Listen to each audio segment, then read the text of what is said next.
وطبيبنا وطبيب قلوبنا وقرتنا وقرة عيوننا وأعلانا ومولانا محمدا عبده ورسوله الذي أرسل رسوله بالهدى ودين الحق ليظهره على الدين كله وكفى بالله شهيدا فقد قال الله تبارك وتعالى في كلامه المجيد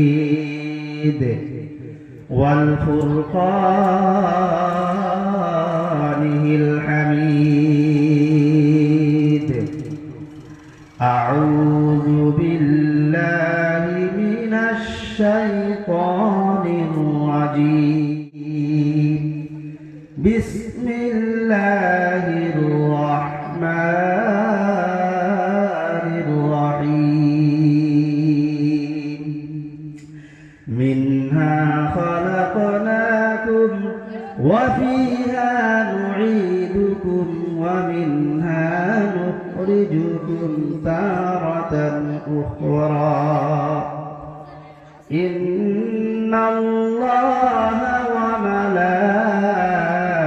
وملائكته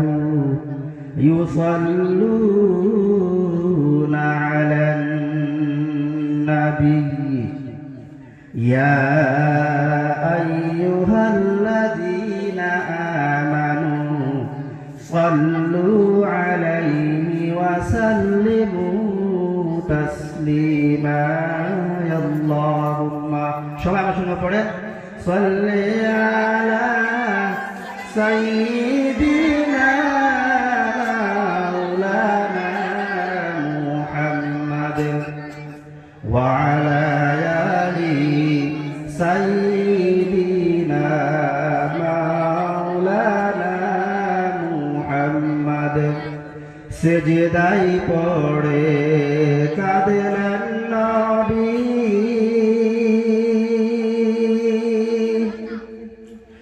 উম্মত বলে জারে যা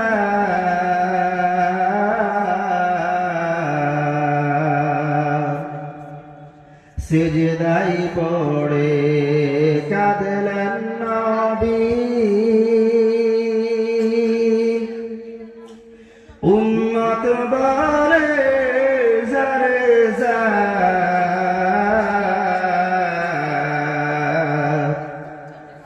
মাফ করে দেন ওগো আল্লাহ উম্মত আমার গুনাহগার আল্লাহুম্মা সাল্লি আলা সাইয়্যিদিনা মাওলানা মুহাম্মদ ওয়া আলা আলি সাইয়্যিদিনা মাওলানা মুহাম্মদ কেহ বলে পাগল নবী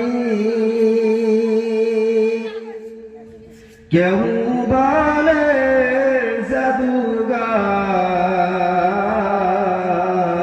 জাদুগার আল্লাহ বলেন ওগো নবী আপনি আমার পেগম্বর আল্লাহুম্মা সাল্লি আলা সাইয়্যিদিনা মাওলানা মুহাম্মদ ওয়া আলা আলি সাইয়্যিদিনা মাওলানা মুহাম্মদ বালাগাল উলা বিকামালিহি كشف الدجى بجماله حسنت جميع خصاله صلوا عليه وآله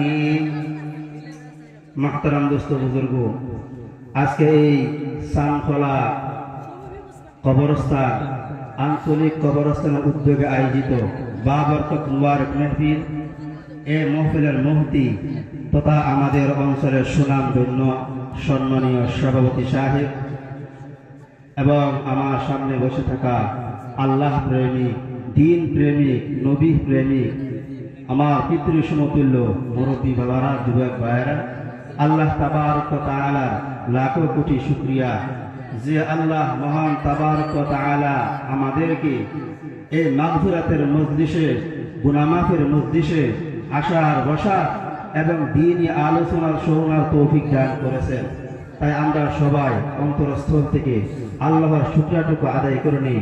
সবাইকে উচ্চ সুরে বলি আলহামদুলিল্লাহ। মুহতারাম দোস্ত বুজুর্গ, বেশি লম্বা করব না, যেহেতু আপনারা জানেন আজকে এই যে আমাদের মেহফিল, এই মেহফিলটা কবরস্থানের তরফ থেকে হয়েছে। মুহতারাম দোস্ত বুজুর্গ, তাই কবরস্থান, কবর এবং মৃত্যু নিয়ে আমি কিছু কথা আলোচনা আপনাদের সঙ্গে করব। আল্লাহ তাবারক ওয়া তাআলা আমাকে সহি বলার তৌফিক দান করুন, সকলে আমিন। আমার বন্ধুগণ, আমি সর্বপ্রথমে একটা আয়াতে করিমা তেলাওয়াত করেছিলাম। আল্লাহ রাব্বুল আলামিন ওই আয়াতের মাধ্যমে বলেন, মিনহা খালাকনাকুম ওয়া ফিহা নুঈদুকুম ওয়া মিনহা নুখরিজুকুম তারাতান উখরা। আল্লাহ পাক রব্বুল আলামিন বলেন, আমি তোমাদেরকে জমিন থেকে সৃষ্টি করেছি এবং তোমাদেরকে জমিনের মধ্যে রাখা হবে এবং পুনরায় তোমাদেরকে এই জমিন থেকে উঠানো হবে। কি বলেছে ভাই? এক নম্বর বলেছে আমাদেরকে এই জমিন থেকে সৃষ্টি করেছে। দুই নম্বর বলা হয়েছে তোমাদেরকে এই জমিনের মধ্যে রাখা হবে, অর্থাৎ মানুষ মৃত্যুর পরে এই জমিনের মধ্যে রাখা হয়। তিন নম্বর বলা হয়েছে পুনরায় তোমাদেরকে এই জমিন থেকে উঠানো হবে। যখন কিয়ামত কায়েম হয়ে যাবে আমাদেরকে এই জমিন থেকে উঠানো হবে। ঠিক কিনা ভাই? আমার বন্ধুগণ, এক নম্বর বলেছিলাম আমাদেরকে এই জমিন থেকে সৃষ্টি করেছে, অর্থাৎ পৃথিবীর প্রথম মানুষ হযরত আদম আলাইহিস সালাতু ওয়াস সালামকে আল্লাহ পাক রব্বুল আলামিন যখন সৃষ্টি করার জন্য ইরাদা করলেন, তখন সর্বপ্রথম হযরত জিবরাইল আলাইহিস সালাতু ওয়াস সালামকে জমিনের মধ্যে পাঠাইলেন মাটি নেওয়ার জন্য। আমার বন্ধুগণ, তখন হযরত জিবরাইল এই জমিনের মধ্যে আসলেন মাটি নেওয়ার জন্য। তখন এই মাটি হযরত জিবরাইল আলাইহিস সালাতু ওয়াস সালামকে দেখে কান্না শুরু করে দিল। আমার বন্ধুগণ, মাটির ওই কান্না দেখে জিবরাইল চলে গেলেন আসমানের মধ্যে। আল্লাহ পাক রব্বুল আলামিন তখন হযরত মিকাইল আলাইহিস সালাতু ওয়াস সালামকে পাঠাইলেন এই দুনিয়ার জমিনের মধ্যে মাটি নেওয়ার জন্য। যখন হযরত মিকাইল আলাইহিস সালাতু ওয়াস সালাম এই দুনিয়ার জমিনের মধ্যে আসলেন মাটি নেওয়ার জন্য, তখন হযরত মিকাইল আলাইহিস সালাতু ওয়াস সালামকে দেখে এই মাটির কান্না আরো বেড়ে গেছে। আমার বন্ধুগণ, এই মাটির কান্না দেখে হযরত ইসরাফিল আলাইহিস সালাতু ওয়াস সালাম চলে গেলেন আসমানের মধ্যে। তখন আল্লাহ পাক রব্বুল আলামিন সর্বশেষ হযরত আজরাইল আলাইহিস সালাতু ওয়াস সালামকে এই দুনিয়ার জমিনের মধ্যে পাঠাইলেন মাটি নেওয়ার জন্য।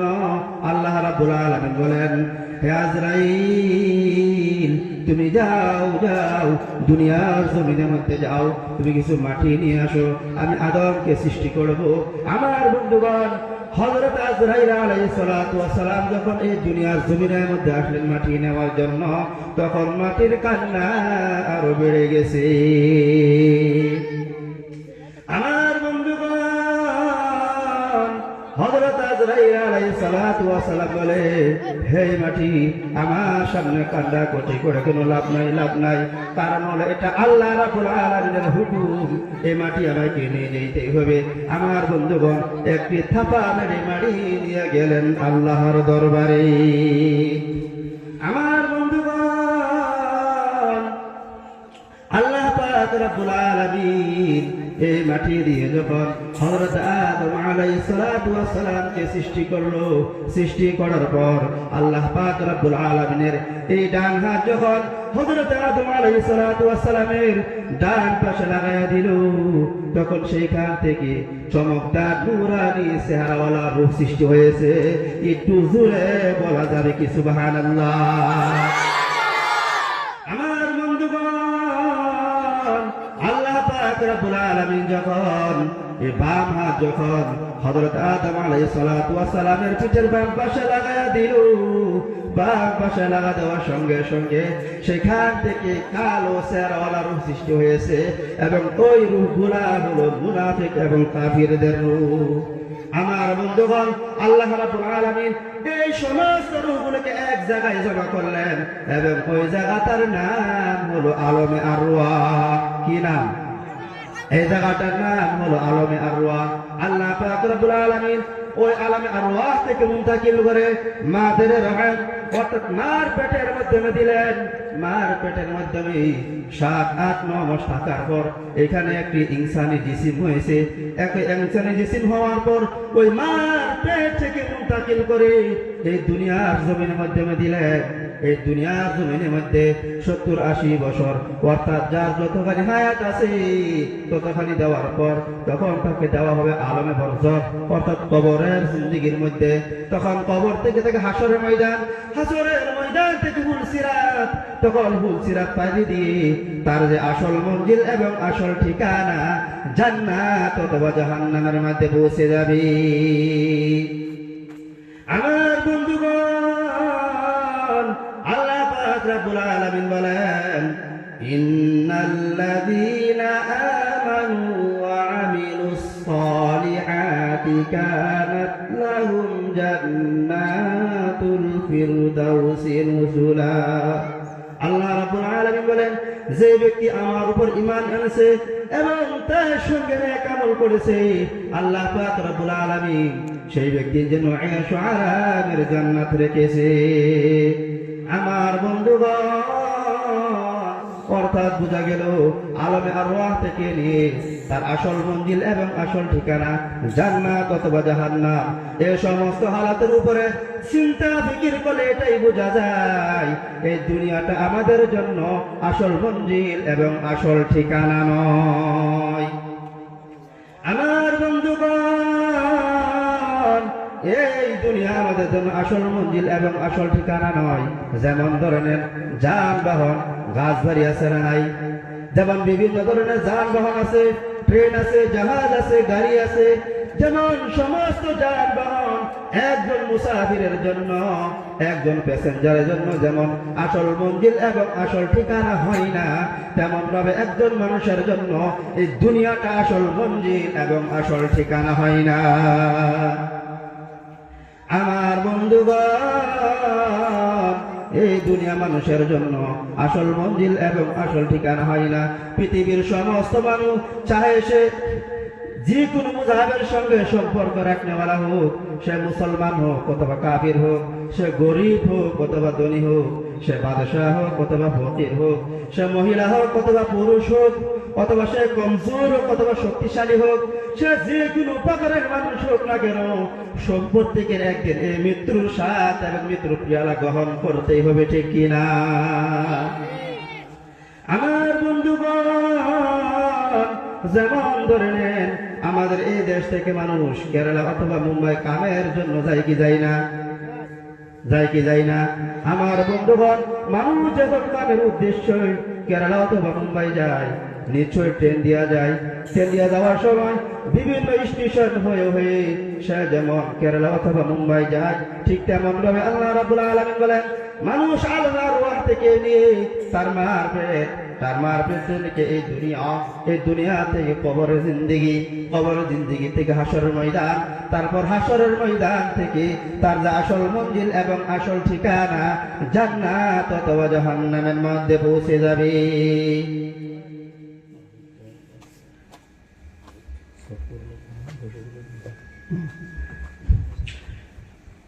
আমার বন্ধুগণ, বলতেছিলাম একদিনের দুনিয়া থেকে যেতেই হবে।